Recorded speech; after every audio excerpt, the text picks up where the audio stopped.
Namaste and good morning, everyone. Let's start the day with the prayers first. Om Guru Brahma, Guru Vishnu, Guru Devo Maheshwara, Guru Sakshat Parbrahma, Tasmai Shri Guruve Namaha. Om Bhurvasvaha, Tatsavitravare Bhargo Devasya Dhimahi, Diyo Yo Naha Prachodayat. Asto ma satgamya, tamso ma jyotirgamya, mrityur ma amritam gamya. Om Sahnavavatu Sahnabhanaktu Saviryam Karvavai Tejasvi Navaditamastu Ma Vidvishavahi. Om Shanti Shanti Shanti Om.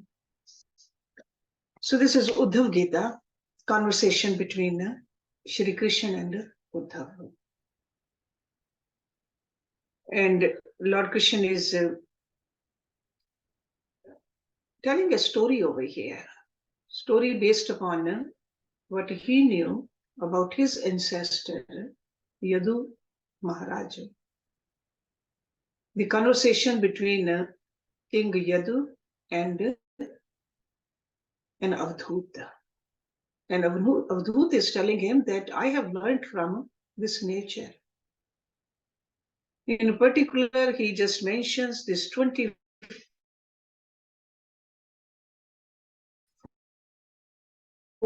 different. So he says, I have learned from earth. I have learned from air, sky, water, fire, moon, sun, pigeon, python, the sea, moth, honeybee, elephant, honey thief, deer, fish, Pingala, the prostitute, bird, a child, a young girl, an arrow maker, a serpent, a spider, and a wasp. Altogether 24 teachers, he mentions. So we are in the middle of this story. This story goes on and on quite a bit because from each teacher, what he has learned, he is explaining. So first, Avadhut is the one who told that to Maharaj Yadu, and now Lord Krishna is relating this story to Uddhava. And now we are learning it the way it has been worded in this great scripture, Uddhava Gita. And we all know Uddhava Gita is a part of Bhagavad Puran. Bhagavad Puran. So it's like a mini scripture in the middle of a big scripture. So just like a Bhagavad Gita is part of a Mahabharata. So scripture between a scripture. It's a very interesting way these rishis are just keep telling us what to do and what not to do. Okay, so let's open our books on page number 67, and this is verse number 11. So in these classes, we try to recite the Sanskrit also a little bit, so that we can understand some words we are familiar with, some we are not, but we are trying to understand how to say these verses and then read the explanation in English. So what can we get out of it? So verse number 11.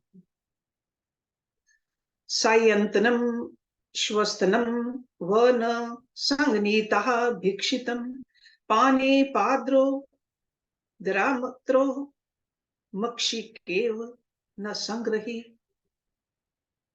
An introspective sage should not accumulate the food that he has collected by begging, thinking, I will eat this in the evening.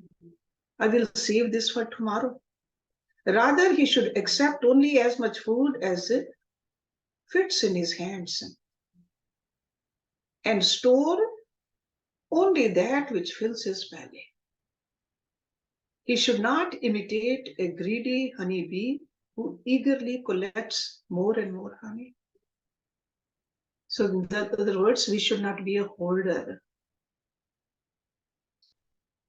So the lesson to be learned from the honeybee is being described.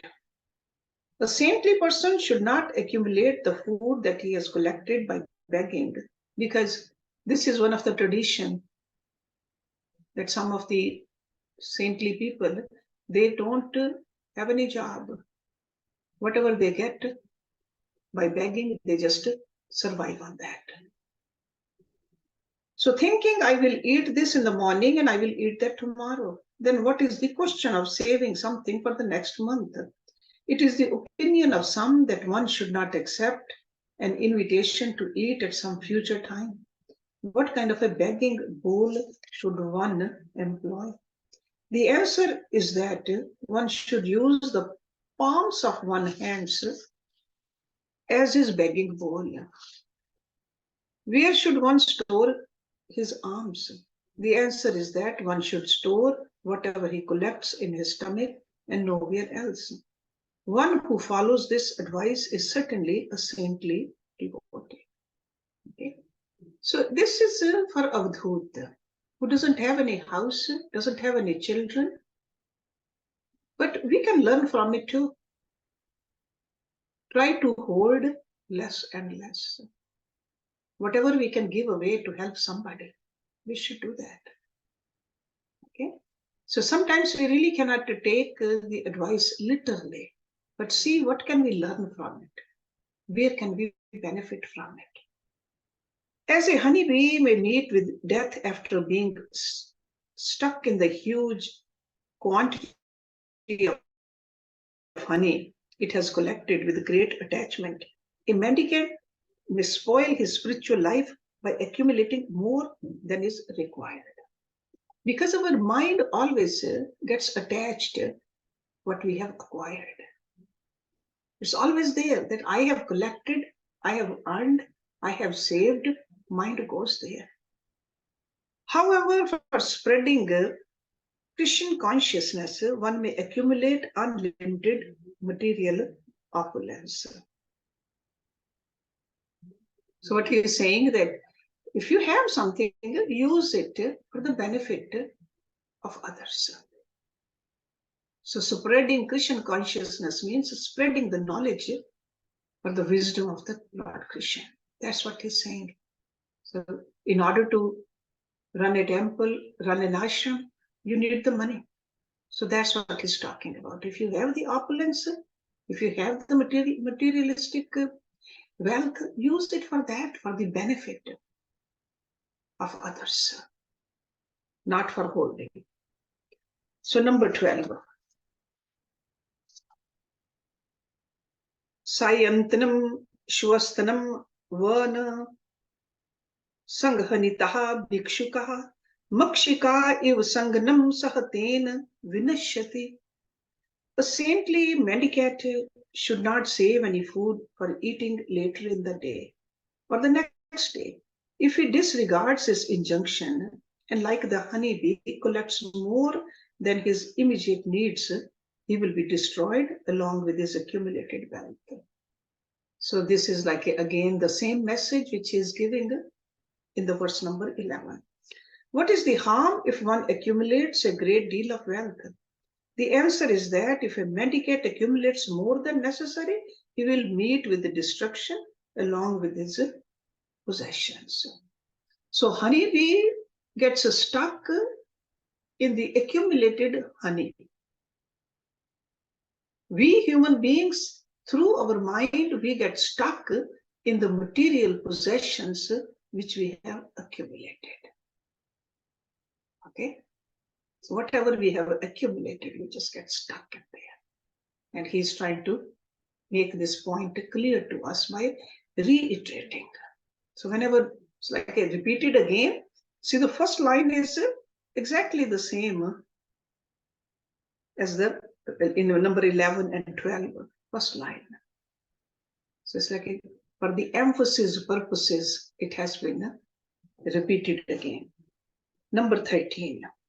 Now we have example of an elephant. He learned from the elephant too.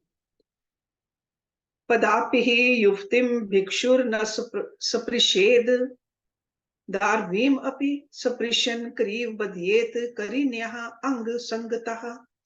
The introspective sage should never touch a young woman or even a wooden doll in the shape of a woman with his feet.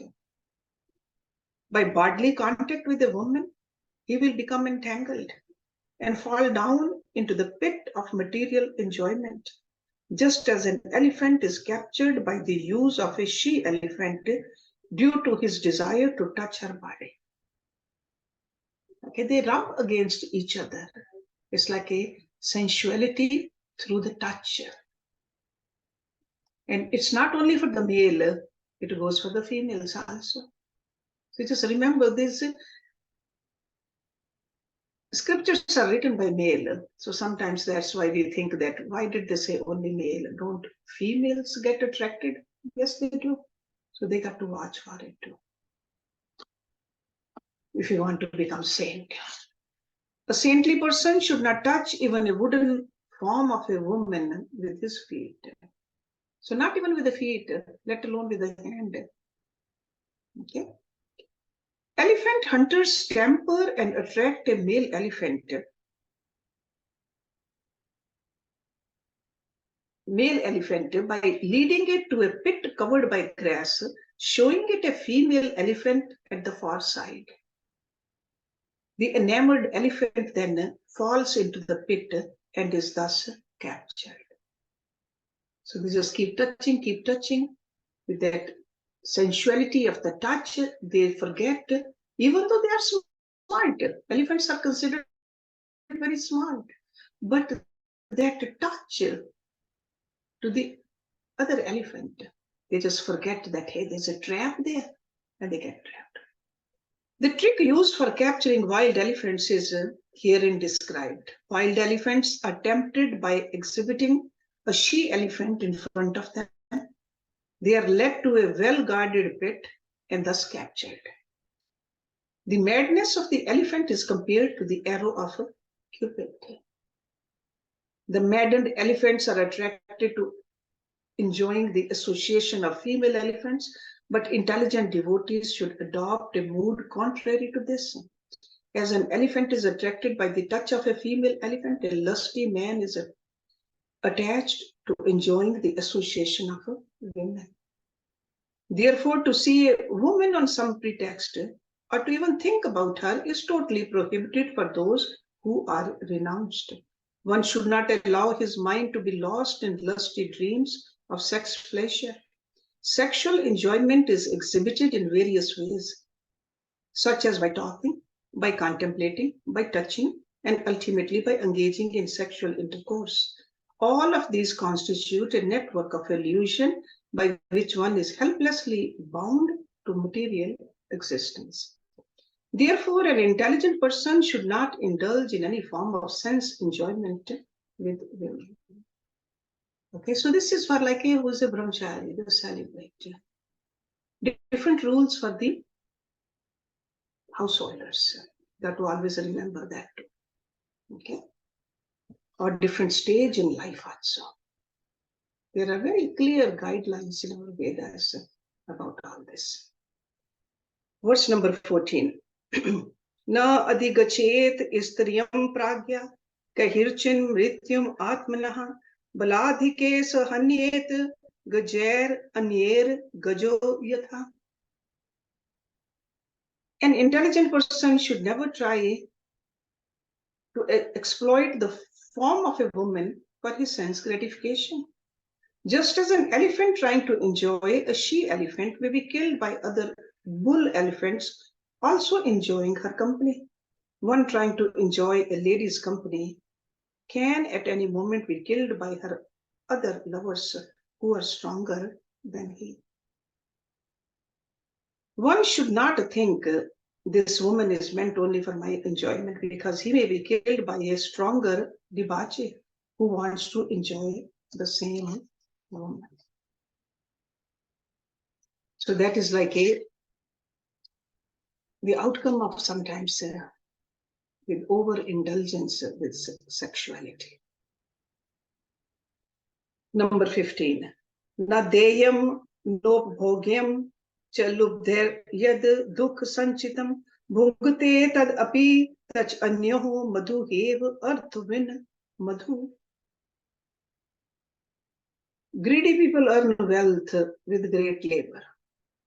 But the person who has struggled so much to acquire this wealth is not always allowed to enjoy it himself or give it in charity to others. We know that. A person who's working very, very hard can't even enjoy. Sometimes all their life, all they do is just work 24/7. A greedy person is like a bee who works hard to make some honey, which is then stolen by someone who will either eat it or sell it. No matter how carefully one tries to protect his hard-earned wealth, there will always be someone who's able to steal it. One may not be able to enjoy his hard-earned wealth or give it in charity to others because there's always the chance of it being stolen. This is the lesson that can be learned from the honey thief. Okay, so he said he has learned. Honey thief has been his teacher also. Greedy people often earn money with great hardship, but then are unable to enjoy it or give it away in charity because someone else has stolen it. Just as a honey thief enjoys the honey that was accumulated by honeybees. Now the question may arise, how could another person know about one's hidden wealth? The answer is that thieves can understand who has wealth by observing their behavior. Just as a honey thief knows the whereabouts of honey by carefully observing the movements of the honey bees. The conditioned souls. Conditioned souls. Who are the conditioned souls? Like a Jivatma is called conditioned soul. Okay, conditioned by what? Conditioned by our body, our mind, our intellect, our ego. Conditioned soul. So the conditioned souls who are averse to the service of the Supreme Lord fall into a life of inauspiciousness by accumulating material possessions for their own enjoyment. So as a conditioned soul is there, but it's conditioned by these upadhis. We forget what the purpose of life is. We think it's only for the physical pleasure, material enjoyment. We forget who we are really. So this is what he's talking about. A honeybee works hard to collect honey, and yet it is enjoyed by someone else. And so an intelligent person should not allow himself to suffer the same fate. This is another lesson to be learned from the honeybee, that we don't want to drown in the materialism, just like a honey bee drowns in the honey. That's so attached, somebody else will enjoy it, but not the honey. Okay. Number 16.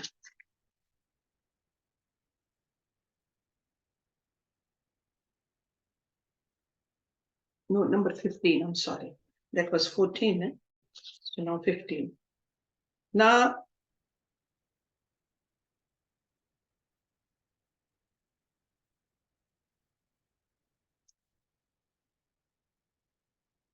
no, number 16, I'm sorry. Yeah, this book is, sometimes it gets, the way it's written, it's a little confusing.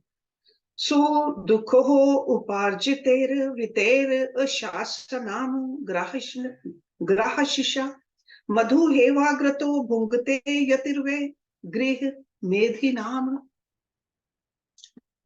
Just as a hunter takes away the honey laboriously produced by the honeybees, similarly the renounced mendicants first eat the food cooked by the attached householders who earn their wealth with great labor.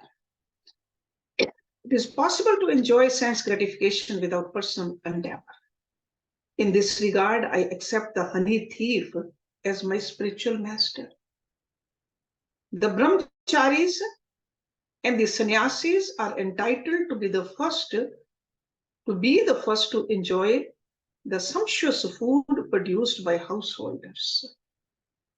If a householder enjoys such food without first offering it in charity to the mendicants, he must purify himself by undergoing the atonement called Chandrayanam. So this is like one of the, in old times, these days people don't follow that much. Maybe in these small villages they do. Before you sit down to eat food, you always offer it to somebody else. Not only to the sannyasis, but you will offer it. You'll always make sure that you give it to the cow also, to the dog also, to the birds also, and to the sannyasis also. First give them, then whatever is left over you eat. See, these days we don't do that, but we can still follow some of this. Just when our paycheck comes, when we have the money, first it should go for charity. There should always be some portion. My own Guruji used to say that have an account just for the charities. Put the money in there, that is only for the charitable. Because we all have to, as householders, help different organizations. That is our duty. Only householders can help the organizations. Okay, there's always somebody who needs. There could be some place there's an earthquake, there could be fire. Other people, they need some money. Even though we live far away, but we are connected. Okay, so if part of our earning, we just put it in a separate account, then it becomes easier to give away that. So food doesn't mean only the food which we eat. Food means many different ways there's a food. Okay, so honeybees collect honey with a great deal of hardship, just as a greedy hunter takes away the honey that was accumulated by the honeybees. Renounced persons accept the first portion of the wealth accumulated by greedy and attached householders as alms. Although externally it appears that saintly persons use the householders' wealth for their personal gratification, they actually employ it in the service of the Supreme Lord. So that means when we give a donation, we help some organization, we are not giving it to somebody in like a personally. We are helping these organizations, the temples, the churches, or even there are a lot of other organizations, countless organizations these days who are helping the people in need. Okay, so this is what we should, because we often think that why are we giving? Or sometimes we think that, oh God, they're going to misuse it. No, from our side, we should be generous and let them decide. Sure, before giving, give it at a proper place. Do some research, but while giving, don't have any kind of a ill feeling or any kind of a friction in your mind that, gosh, what will happen to my money? Just give, detach from it, because it's our duty to give. Number 17. Gramme Gitam Nashrunuyad Yatir Vancharaha Kochit Shikshet Harinad Badhana Mrigyor Geet Mohitat. A sannyasi who lives in the forest should never hear worldly songs promoting sense enjoyments. The consequence of becoming attached to worldly music can be understood by studying the example of the deer, who are bewildered by the sweet music of the hunter and are thus captured and killed. So it's like an attachment to the worldly music. It's not talking about the divine music, the worldly music. That's why you know that I personally do not let anybody play any kind of a songs at the ashram, like a filmy songs, if you want to call it. No music allowed there. It's very clearly written in our scriptures. You can see that from here. Attachment to mundane songs and music is an anartha. See, there's an earth, then anartha. This should be learned from the deer, the vanprastha and the sannyasis. Vanprastha is the third stage in life.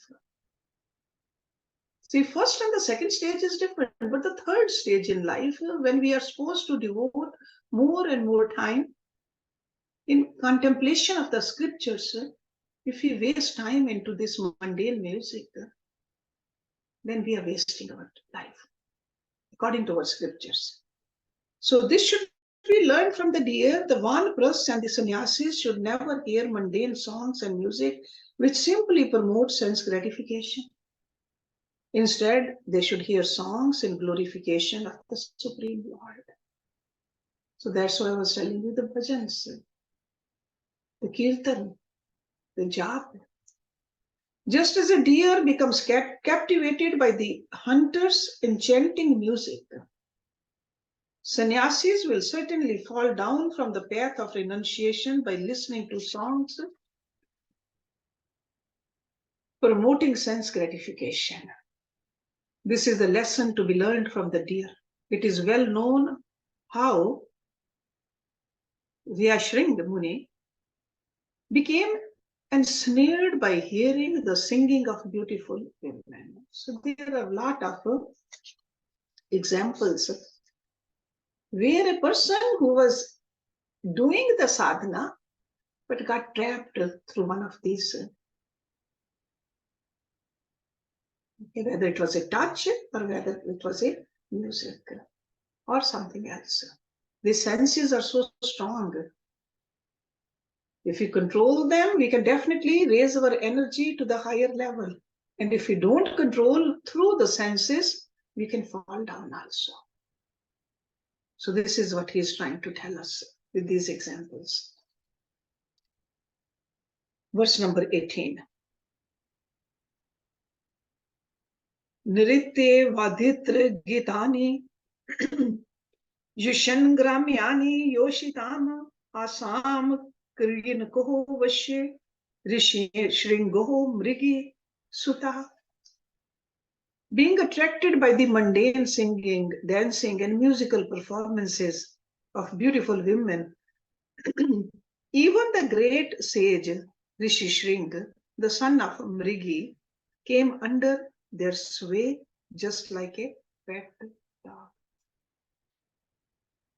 The most instructive example of a renounced person being attracted by songs of sense gratification is Rishi Shringamuni, who came under the control of beautiful women in that way. Okay, he let go of his tapasya and just got trapped into the sensuality. Number 19. Jivayatihi parmathi nehajane ras vimohita mrityum richatye asad buddhir minahartu badi sher yatha. Just as a fish, incited by the desire to enjoy its tongue, loses its life being pierced by the fisherman's hook. Foolish people meet with ruin being disturbed by the urges of the uncontrollable tongue. So first it was a touch, then the music, now it is the taste. Taste. Attachment for enjoying varieties of taste is another anartha. This is the lesson to be learned from the fish. The fisherman places some meaty bait on a hook that easily attracts the unintelligent fish. Being greedy to enjoy its tongue, the fish tastes the bait and thus dies. The fish invites its death by being attracted to the meat attached to the hook of the fisherman. Taking a lesson from the fish, the introspective sages should not indulge in eating palatable food consisting of 6 kinds of taste. One cannot properly worship Krishna if one remains a servant of his tongue and genital. In this regard, one should carefully consider the following verses. One who is subservient to the tongue and who thus goes here and there, devoted to the genitals and the belly, cannot attain mission. The word sham or shant ras indicates that one is attached to the lotus feet of Krishna. Dam means controlling the senses and not being deviated from the Lord's service. You're all familiar with these two terms, sham and dam. Endurance of unhappiness is titiksha. And the dhriti means controlling the tongue and the genitals. So these are like prerequisites for a sadhaka. Controlling our senses, controlling our mind. Going through the tough time also, titiksha. According to our own karmas, we are going through the prarabdha, which we have accumulated. So go through the prarabdha calmly. That is the diksha. Because if we keep on complaining, if we keep on just arguing about it or blame God for it, then we are not wiping away our old sanskars. All we are doing is accumulating more. The diksha. Sham, Dhamma, Shraddha, Samadhan, Diksha, Uprati. These are like a 6 qualities we need to cultivate before we even do the sadhana actually. So part of the sadhana too, but it's like a very preliminary to the higher stages. These, they call it a 6 friends. On one hand, we have 6 enemies. And these are 6 friends of ours on this path. Okay? And I'm sure you know the 6 enemies: Kam, Krodh, Lobh, Moh, Ahankar. Right? And jealousy, Matsarya. 6 of them. Okay? So Shat Sampati and Shat Ripu. So we got to know whose company we need to keep and whose company we need to avoid. This is what these rishis are telling us. Okay? So in this one, he says, yeah, definitely this taste of ours, it can also go take us towards the downfall, the taste. Sure, we need to eat so that this body stays healthy. Eat enough so that this before at times body does not become weak. Eat the right amount at the right time, the right kind of a food. And Lord Krishna tells us in detail to us in Bhagavad Gita, what should we eat? Sattvic food. The qualities of a sattvic food. Okay? So not for the taste, but just to keep this body alive. Okay? Let's do one more. Number 20. Indriyani jayantehe ashu nirahar manishinah varjitva tu rasnam tan niranasyehe bardhate. Intelligent people control all their senses, except the tongue by fasting, because fasting causes one to be even more afflicted by the desire to taste delicious food. Those who are attached to material enjoyment fulfill their desire for taste with the help of their tongue. If the tongue is denied its favorite tastes, it becomes greedy and agitated. An intelligent person, however, does not fall under the control of the tongue, but instead tries to make progress in spiritual life. The business of the tongue is to seek gratification with varieties of tastes. By visiting the 12 forests of Vrindavan, however, one can become released from the desire to enjoy the 12 kinds of mundane sense gratifications. The 5 primary material relationships are neutrality, servitude, friendship, parental love, and conjugal love. The 7 secondary material relationships are humor, astonishment, chivalry, compassion, anger, dread, and ghastliness. In their pure form, these 12 rasas are exchanged between the living entity and the Supreme Personality of Godhead in the spiritual sky. By visiting the 12 forests of Vrindavan, one can purify these 12 rasas, which are not manifested in a perverted form. In this way, one can become a liberated soul who no longer possesses material desire. If one artificially tries to renounce sense gratification, he will certainly fail. Indeed, such artificial renunciation generally results in inflaming one's material desires. Okay, so as human beings, we do have certain needs also, certain requirements also. So to fulfill those properly, in my opinion, our rishis, when they made this beautiful program of a human life, brahmacharya, grihastha, vanprastha, and sannyas. So that's why in a different stage in life, different requirements are there. So what he's mentioning over here, they can be fulfilled properly in the second stage in life and be done with it, then move on. And in the third stage in life, the focus is more into the studying higher and higher and really getting to know yourself. And in the fourth stage, total renunciation.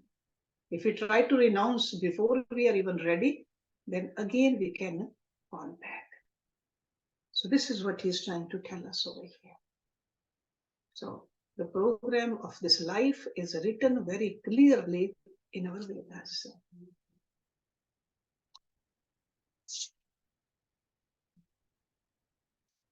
So let's do one more. I think we have time. Verse number 21. Tavaj jitendriyo no seyad vijitendriya puman na jed rasnam yavaj jitam sarvam jite rase. This is 21. Even if a person controls all his other senses, if he fails to control his tongue, he cannot be called a genuinely self-controlled man. So the tongue is so powerful. The tongue, through tongue, it's not only the taste, it's the speaking also. There are two senses in this small piece of flesh. On the other hand, if a person controls his tongue, it is to be understood that he has conquered all his senses. So it's the king of all the senses, our tongue. The deer, elephant, moth, honeybee, and fish are attracted by sound, touch, form, taste, and smell, and thus invite destruction. Human beings are also attracted to these 5 objects of the senses. If one becomes attached to sense objects, one's degradation is inevitable. The tongue, which is the leader of all the other senses and which induces the other senses, is potentially the most harmful. Therefore, one should take special care to conquer the tongue. The purport is that if one fasts, his other senses can be regulated, but his tongue's demands will further increase. And by indulging the tongue in sense gratification, all the other senses will become agitated. Therefore, one should control his tongue in such a way that all the other senses which are subordinate to the tongue are also controlled. What is the method of conquering the tongue? One should loudly chant the holy name of the Supreme Lord and thus experience the ecstasy of Kirtan. By honoring the remnants of the Supreme Lord's food, one can also control his tongue. So, in other words, satiate the tongue with prasad. Offer it to God first and then eat it. In order of, if somebody wants to talk a lot, talk to God.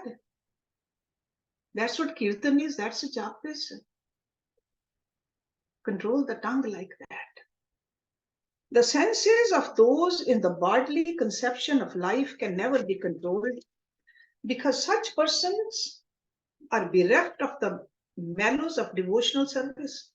Those with uncontrolled senses try to enjoy the objects of the senses which are distinct from the spiritual realm of Vraj.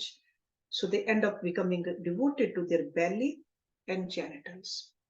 Therefore, until one comes to the platform where he can see everything in relation to the Supreme Lord, he should utilize everything in his possession for the service of Krishna without attachment. Only in this way one can conquer his material desires, which are very difficult to subdue. A devotee who in the beginning is unable to traverse the path of attachment, Rag Marg, must follow the regulative principles.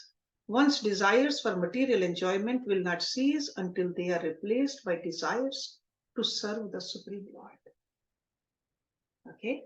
So this is a fact actually. We really cannot end the desires. As long as we have a mind, we cannot end the desires. Change the desires. Change. Okay, so this is what he's saying over here. When a devotee attains the platform of bhav on the strength of his regulative devotional service, then as a result of becoming free of all unearths, he becomes a traveler on the path of attachment.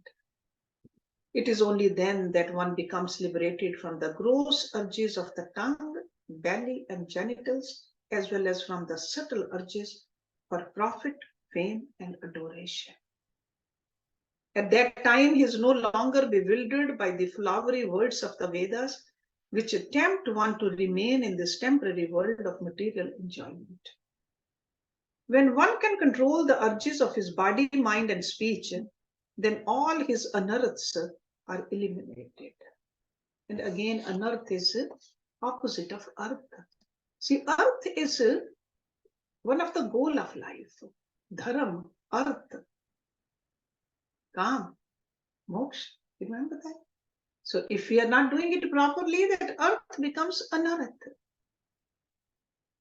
And just like a dharam become adharam. So when one can control the urges of his body, mind, and speech, then all his unearths are eliminated. In this regard, Shri Bhakti Vinod Thakur has written the following song, the meaning of which should be discussed by everyone. This is what it's written over there in Sanskrit, and then let's look at the English part, because that's what we can understand better. Oh Lord, this material body is a lump of ignorance, and the senses are a network of paths leading to death. Somehow or other, we have fallen into the ocean of material sense enjoyment. And of all the senses, the tongue is the most voracious and uncontrollable. It is very difficult to conquer the tongue in this world. But you, dear Christian, are very kind to us, for you have sent this nice prasad to help us conquer the tongue. Therefore, let us take this prasad to our full satisfaction and glorify your lordships, Shri Shri Radha and Krishna, and love all for the help of Lord Chaitanya and Prabhu Nityananda. So this is written by this Swami, this particular part. Okay. So, but the idea is the same as these verses which were written by Rishi Vyasa. That the senses of ours are so strong, and only way we can control them if we can just infuse them with the love of God. If we have a good health, serve others.